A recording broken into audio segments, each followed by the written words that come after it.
ওয়ালাকাদ আরসালনা মিন ক্বাবলিকা fee শিয়াইল আউয়ালিন, নিশ্চয়ই আমি আপনার পূর্বে বহু রসুল পাঠিয়েছি পূর্ববর্তী জাতি দলগুলির মধ্যে, পূর্ববর্তী সম্প্রদায় জাতি এদের মধ্যে আমি আপনার আগে রসুল পাঠিয়েছি। ওমা ইয়াতিহিম রাসূলুন ইল্লা কানু বিহি ইস্তাহজিউন, তাদের কাছে কোনো রসুল আসে নাই, বরং যখনই রসুল আসে তখন রসুলকে নিয়ে তারা উপহাস ঠাট্টা করেছে। কাযালিকা নাসলুকু ফী কুলুবিল মুজরিমিন, আল্লাহ বলেন এইভাবে ঠাট্টা উপহাস করা এটা অপরাধীদের অন্তরে আমি একের পর এক চালিয়ে দিয়েছি।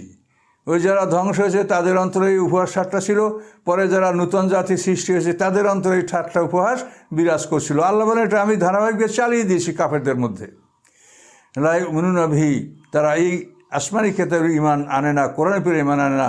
ওয়াকাদ খালাত সুন্নাতুল আউয়ালিন, অথচ পূর্ববর্তীর নিয়ম কানুন তাদের থেকে অতীত হয়েছে। পূর্ববর্তী নিয়ম কানুন তারা দেখেছে যে এই আল্লাহর কিতাব না মানার কারণে কীভাবে সেই জাতিগুলি ধ্বংস হয়েছে। এই সুন্নত, এই নিয়ম, এই ধারাবাহিকতা এরা তাদের সামনে, তাদের পিছনে অতীত হয়েছে এবং এগুলির ইতিহাস তারা দেখতে পাচ্ছে এবং নিদর্শনগুলি দেখতে পাচ্ছে, কিন্তু তারপরও তারা উপদেশ গ্রহণ করছে না। আল্লাহ বলেন ওয়ালাউ ফাতাহনা আলাইহিম বাবাম মিনাস সামাই ফাযাল্লু ফীহি ইয়ারজুন, আল্লাহ বলেন তোমরা মজা চাচ্ছ, ফেরেশতা আসতে বলছো। আল্লাহ কি বলেন যে আমি যদি তাদের উপরে আকাশের দরজা খুলে দিতাম, ফাযাল্লু ফীহি ইয়ারজুন, এবং তারা যদি সেই আকাশের দরজা খোলা অবস্থায় দৃশ্যগুলি দেখতে পেত, এই আমার ফেরেশতারা কীভাবে চলাফেরা করে, কীভাবে আকাশ জুড়ে তারা ইবাদতে রত আছে, এগুলো দেখতে পারত। লাকালু ইন্নামা সুক্কিরাত আবসারুনা, তাহলে তারা নিশ্চয়ই বলতো যে আমাদের চোখে জাদু করা হয়েছে। বাল নাহনু কওমুম মাসহুরুন, বরং আমরা একটা জাদুগ্রস্ত সম্প্রদায়। আকাশের এই দৃশ্য দেখতে পেলে তারা ঈমান আনতো না, বরং তারা বলতো যে আমাদের উপরে জাদু করা হয়েছে, আমাদের চোখে জাদু করা হয়েছে, এজন্য আমরা এগুলো দেখছি। কাজে আল্লাহ তাআলা তো মানুষের অন্তর্যামী, তিনি মানুষের অতীত বর্তমান ভবিষ্যৎ সব কিছু অবহিত আছেন। এই জন্য আল্লাহ বলেন যে ওরা মজা যায় কিছু হবে না।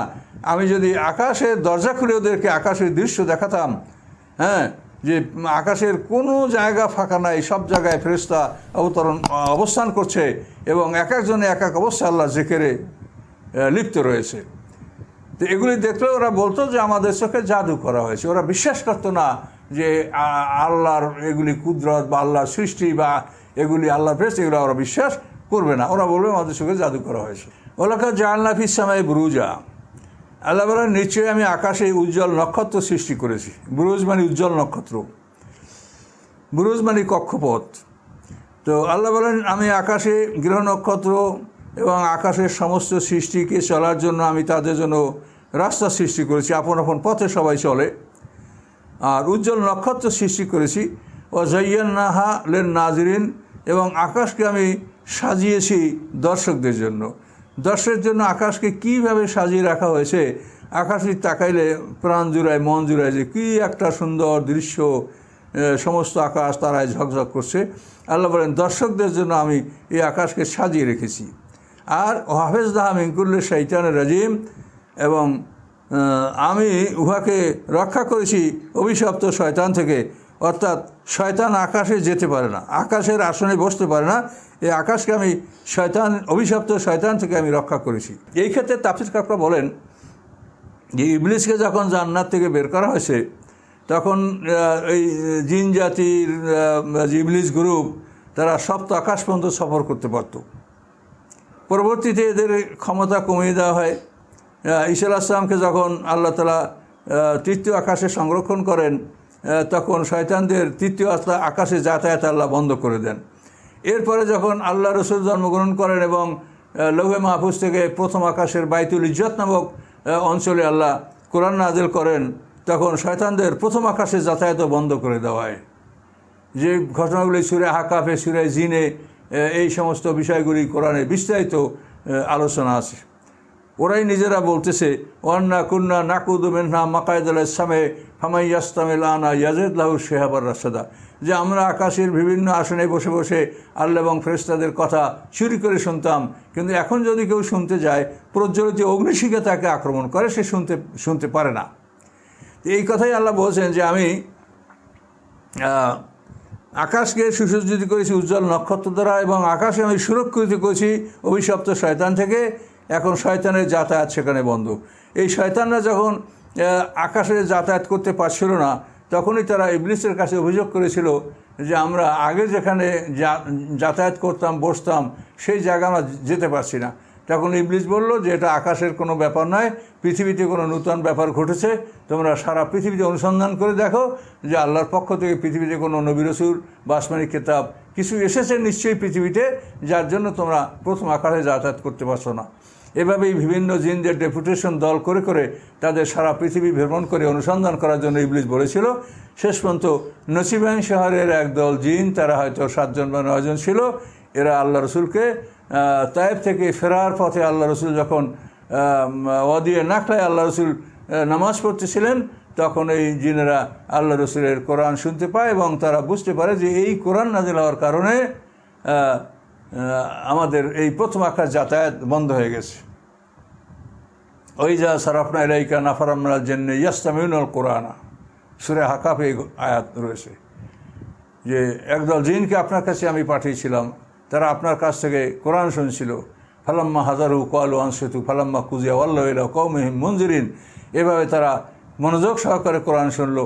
শোনার পরে তারা জাতির কাছে ভয় প্রদর্শনকারী হয়ে জাতির কাছে চলে গেল এবং তারা জাতিকে বলতে সক্ষম হলো যে এই আসমানি কিতাব নাযিল হওয়ার কারণে আমাদের প্রথম আকাশের যাতায়াত বন্ধ হয়ে গেছে। তো আল্লাহ বলেন,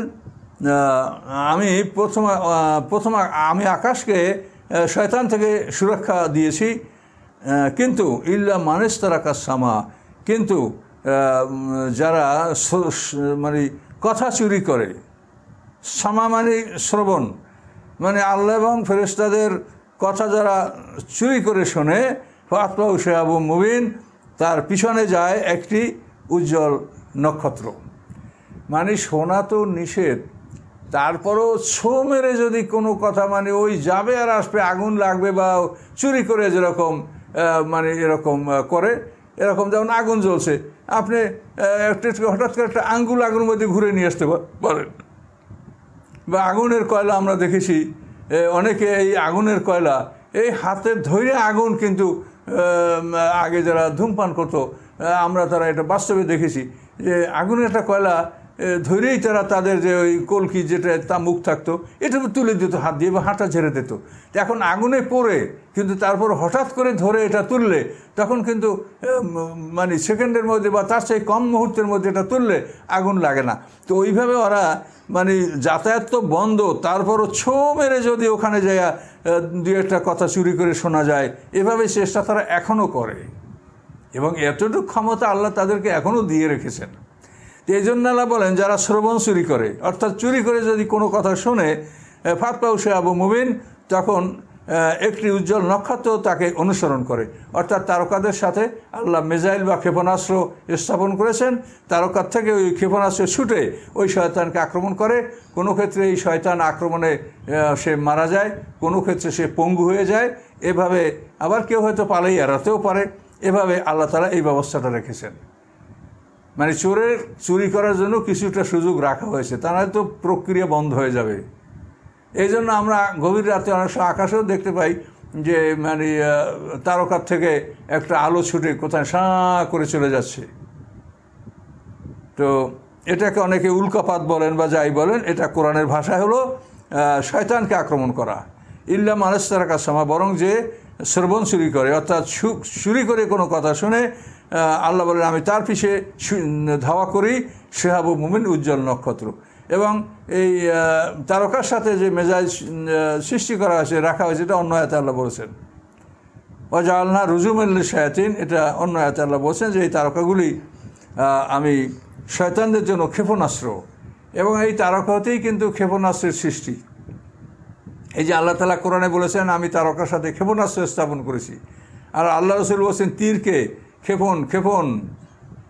এই ক্ষেপণ সবচাইতে বড় শক্তি, এর থেকেই পৃথিবীতে ক্ষেপণাস্ত্র সৃষ্টি হয়েছে। ব্যালিস্টিক মিসাইল, তারপরে অ্যান্টি ব্যালিস্টিক মিসাইল, এবং এই মিসাইলকে আবার শূন্যে নষ্ট করে দেওয়ার জন্য প্যাট্রিয়ট মিসাইল। এভাবে এগুলি মানুষ কোরআন থেকেই সূত্রটা পেয়ে এর থেকে পৃথিবীতে মানুষ ক্ষেপণাস্ত্র সৃষ্টি করেছে, ক্ষেপণাস্ত্র আবিষ্কার করেছে। তো এই ক্ষেপণাস্ত্র আল্লাহ তাআলা এই ক্ষেপণাস্ত্র শব্দটা নিজেই কোরআনে ব্যবহার করেছেন, মিসাইল।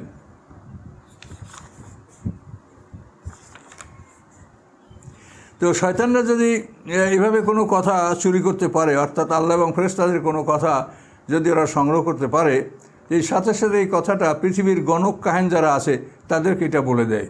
বলে দেওয়ার পরে এইটার সাথে ওরা আরও মিথ্যা মিশিয়ে তখন এটা বলে, এবং এই আংশিক কথা সত্য যদি হয় তখনই গণকদের তাদের সমর্থক পৃথিবীতে বহুগুণ বেড়ে যায়। ওয়াল আরদা মাদাদনাহা, আল্লাহ বলেন আমি পৃথিবীকে বিস্তার করেছি। ওয়ালকাইনা ফিয়া রাওয়াসিয়া, এবং তার মাঝে আমি পাহাড় স্থাপন করেছি। ও আম্বাতনা ফিয়া মেঙ্কুল্লে শাহী মাউজুন, আমি ওর মধ্যে প্রত্যেকটা জিনিস যথাযথভাবে যথা নিয়মে আমি স্থাপন করেছি। পৃথিবীতে প্রত্যেকটা জিনিস একটা নির্ধারিত একটা ওজনে, নির্ধারিত একটা পরিমাণে আল্লাহ তাআলা সব কিছু স্থাপন করেছেন। প্রত্যেকটা জিনিসই আপনি দেখবেন যে সূর্যকে যেখানে স্থাপন করা সেখানে সূর্যকে স্থাপন করেছেন।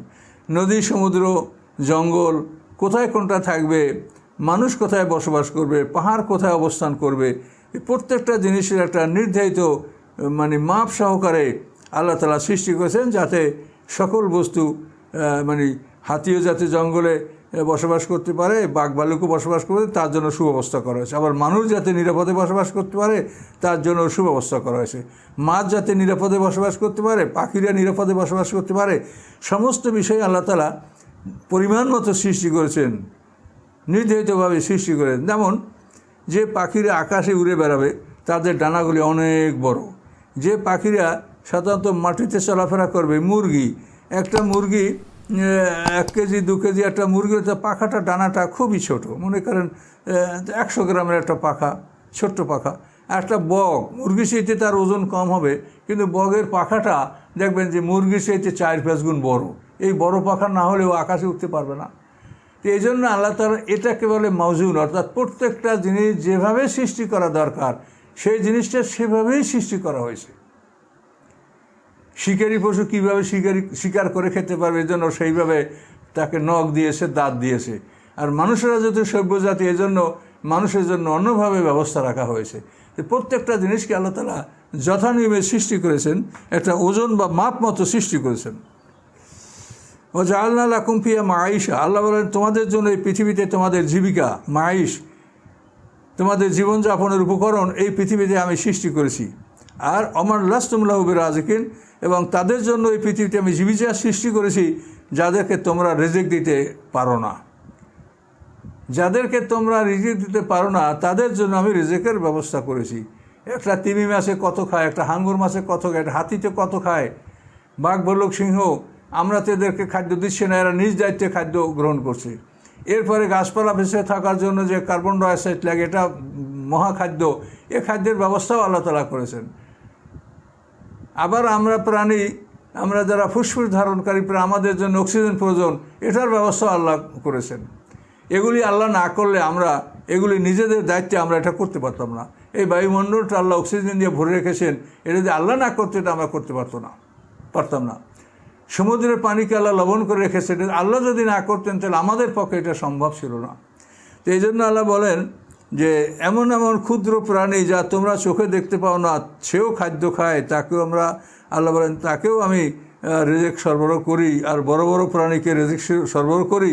এভাবে হতে হতে সবচাইতে বড় প্রাণী ব্ল্যাক হোল, যে আকাশ মহাশূন্যে যে ব্ল্যাক হোলের অবস্থান রয়েছে কৃষ্ণ গহ্বর, এই ব্ল্যাক হোলের খাবারও আল্লাহ দেন। এই ব্ল্যাক হোল এত বড় প্রাণী, এত বড় একটা জন্তু, তার যখন ক্ষুধা লাগে তখন আল্লাহ তাআলা তাকেও খেতে দেয়।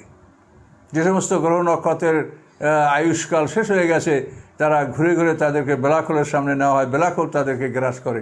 এইভাবে আল্লাহ বলেন যে এমন এমন বস্তু আমার সৃষ্টির মধ্যে আছে যাদের রিজিক দিতে তোমরা পারো না, কিন্তু আমি সকলের রিজিক দিই। রব্বুল আলামিন তার খেতাব, যে সমস্ত সৃষ্টিকুলের তিনি খাদ্য দানকারী, রিজিক দানকারী। ওয়া মিন শাইইন ইল্লা ইনদানা খাযাইনুহু, নিশ্চয়ই সকল বস্তুর ভাণ্ডার, মূল ভাণ্ডার আমার কাছে।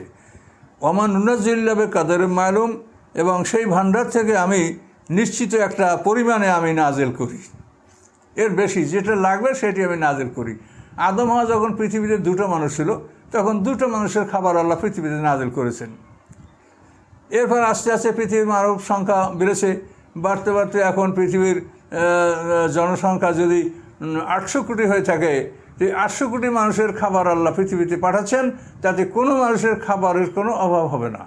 খাবার দাবার, পোশাক, বাসস্থান সব কিছুই আস্তে আস্তে, মানে যত মানুষ বাড়ে ততই মানুষের জীবনের মান উন্নত হয়। মানুষ বাড়ার কারণে মানুষের জীবনের মান কিন্তু কমে না, যে আমরা মানুষ বেড়ে গেছে এই জন্য আমরা আগের চাইতে খারাপ খাচ্ছি, আগের চাইতে খারাপ পোশাক পরছি, আগের চাইতে খারাপ বাড়ি ঘরে বসে, তা কিন্তু না। বরং যতই দিন যায় মানুষের সংখ্যা বাড়ে, তখন তাদের খাবার বাড়ে, উন্নত মানের খাবার ব্যবস্থায় উন্নত মানের পোশাক আসে, উন্নত মানের বাড়িঘর আসে। তো আল্লাহ বলছেন যে প্রত্যেক বস্তুর মূল ভাণ্ডার আমার কাছে, ওখান থেকে আমি পরিমাণ মতো অবতীর্ণ করি, নাজিল করি। যা লাগবে আমি সেই পরিমাণ পৃথিবীতে আমি পাঠাই। খুব কত বড় কথা দেখেন। আদম আলাইহিস সালামের যুগে যদি এইরকম সারা পৃথিবীতে ফসল হতো, এগুলো কী হইতো? ফসলগুলো পচে যেত, নষ্ট হয়ে যেত, কিন্তু আল্লাহ তা করেননি। মানুষ যখন যে পরিমাণে পৃথিবীতে, তখন সেই পরিমাণ খাদ্য ভাণ্ডার আল্লাহ তাআলা পৃথিবীতে নাজিল করেছেন। এগুলি জ্ঞানেরই বিষয়, চিন্তার বিষয়। আল্লাহ বলেন সকল জিনিসের ভাণ্ডার আমার কাছে, কিন্তু আমি নিশ্চয়ই আমি উহার থেকে নির্ধারিত পরিমাণে আমি পৃথিবীতে নাজিল করি, যে পরিমাণ আমার সৃষ্টির জন্য প্রয়োজন সেই পরিমাণ আমি খাদ্য ভাণ্ডার এবং অন্য সব আসবাবপত্র আমি পৃথিবীতে নাজিল করি। তো জানতে হবে এই সমস্ত কিছুর মালিক আল্লাহ। ও আরসালনা রিয়াহা লাওয়াকিহা, আল্লাহ বলেন আমি বাতাস প্রেরণ করি, সেই বাতাস মেঘকে গর্ভবতী করে। মেঘকে গর্ভবতী করার অর্থ হলো মেঘের পানিটা এটা জলীয় বাষ্প আকারে থাকে, কিন্তু আল্লাহ একটা ঠান্ডা বাতাস প্রেরণ করেন। এই বাতাস লাগার সাথে সাথে জলীয় বাষ্পটা মানে পানি বহন করে মেঘ ভারী হয়ে যায়।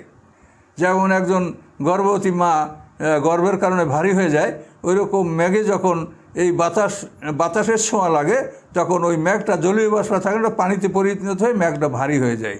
এই মেঘ ভারী হয়ে যাওয়ার পরে আল্লাহ বলেন ওখান থেকে আমি ফানজালনা মিনাস সামায়ে মা, ওখান থেকে তোমাদের উপর থেকে আমি তোমাদের পানি বর্ষণ করি। ফাসকাইনাকুমুহু, এবং সেই পানি আমি তোমাদেরকে পান করাচ্ছি। ওমা আনতুম লুবি খাজিনিন, তোমরা এই পানিকে স্টোর করে জমা করে রাখার তোমরা ক্ষমতা রাখো না। আমরা এই পানি রেখে দেবো যে এই বর্ষার পানির দ্বারা আগামী বর্ষে আমরা ফসল ফলাবো, এটা আমরা পারছি না। প্রত্যেক মৌসুমেই আল্লাহ তাআলা মৌসুম মতো যখন ফসল ফলানোর প্রয়োজন, সেই মৌসুম মতোই আল্লাহ তাআলা পরিমাণ মতো বৃষ্টি আল্লাহই দান করেন।